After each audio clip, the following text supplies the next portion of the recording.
امریکی خلائی ادارے کی ایلینز کے ساتھ ملاقاتیں، جس کو ٹرمپ نے دنیا سے چھپائے رکھا۔ ایلینز ہمارے درمیان موجود ہیں۔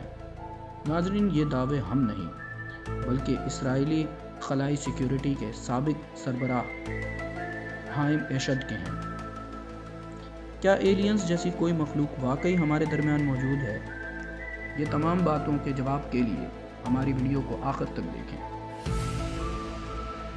اسرائیل کے خلائی سیکیورٹی پروگرام کے سربراہ کے طور پر تقریباً 30 سال تک خدمات انجام دینے والے خلائی سیکیورٹی کے سربراہ حائم ایشد نے دعویٰ کیا ہے کہ خلائی مخلوق ہمارے بیچوں بیچ موجود ہے، اور صدر ٹرمپ نے گیلیکٹک فیڈریشن کے ساتھ معاہدے کے تحت ان کے بارے میں خاموشی اختیار کر رکھی ہے۔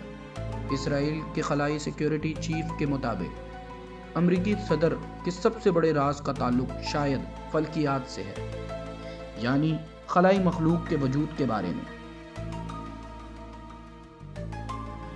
حائم ایشد نے اسرائیلی اخبار کو انٹرویو دیتے ہوئے دعویٰ کیا ہے کہ امریکی حکومت کے خلائی مخلوق کے گیلیکٹک فیڈریشن کے ساتھ معاہدے ہیں، لیکن صدر ٹرمپ اس حقیقت کو افشا نہیں کریں گے، کیونکہ انہیں خدشہ ہے کہ انسانیت ابھی یہ سننے کے لیے تیار نہیں۔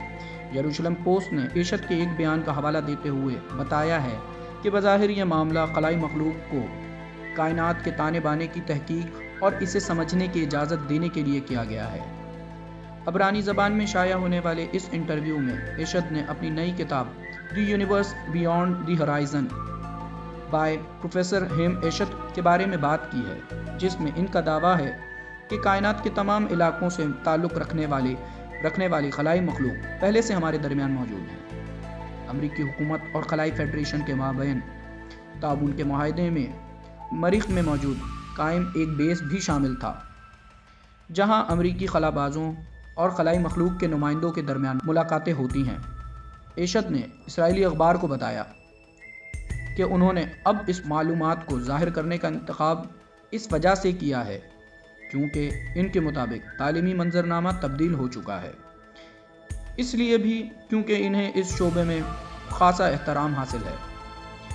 انہوں نے مزید کہا کہ اگر وہ یہ تمام باتیں 5 سال قبل کرتے تو شاید انہیں ہسپتال میں داخل قرار دیا جاتا۔ انہوں نے یہ بھی کہا کہ ڈگری اور ایوارڈز حاصل کرنے کے بعد اب ان کے پاس کھونے کے لیے کچھ نہیں بچا۔ ناظرین، یہاں ایک سوال یہ اٹھتا ہے کہ ایلینز یا اس طرح کی کوئی دوسری مخلوق اس کائنات میں موجود ہیں؟ ہماری بیشتر ویڈیوز ایلینز پر مبنی رہی ہیں، جہاں ہمارے سامعین ہم سے اکثر اس معاملے میں ہماری رائے جاننے کی کوشش کرتے ہیں۔ ناظرین، اس کائنات میں زمین کی موجودگی ایک نقطے سے کہیں زیادہ نہیں۔ ہماری نظام شمسی کے علاوہ کئی دوسرے نظام موجود ہیں، اور پھر کئی کہکشائیں۔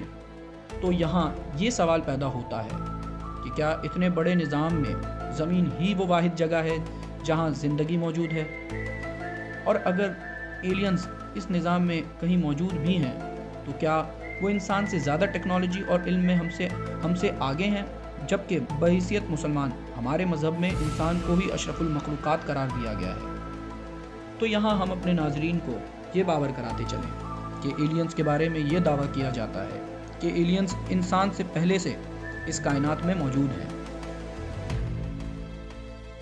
اور اگر اس بات کو مان لیا جائے کہ ایلینز کی تمام خصوصیات قدرتی طور پر ہیں، یعنی جس طرح ہم لوگ دیکھتے ہیں ان کا غائب ہو جانا، تیز رفتار سواریاں، دوسرے سیاروں اور یہاں تک کہ کہکشاؤں تک ان کی رسائی، یہ سب خاصیت ان میں قدرتی ہیں، بالکل اسی طرح جس طرح جنات، جن میں یہ تمام اور دوسری کئی خوبیاں موجود ہیں۔ لیکن ان تمام خوبیوں اور خاصیت کے باوجود بھی انسان ہی کو اشرف المخلوقات قرار دیا گیا ہے، یعنی تمام مخلوقات میں افضل، اگرچہ ایلینز انسان سے بھی پہلے کے اس کائنات میں موجود ہیں، اور انسان ان کے بعد اس زمین پر آنے کے باوجود بھی ارتقاء کے وہ منازل طے کر چکا ہے جو کہ خالصتاً انسان کے عقل کے باعث ہے، اور انسان ہی کے اشرف المخلوقات ہونے کی دلیل ہے۔ ناظرین، ہماری رائے سے آپ کس حد تک متفق ہیں؟ ہمیں کمنٹ باکس میں ضرور بتائیں۔ امید ہے کہ آپ کو ہماری یہ ویڈیو پسند آئی ہوگی۔ مزید اس طرح کی ویڈیوز کو دیکھنے کے لیے ہمارے چینل کو سبسکرائب کریں۔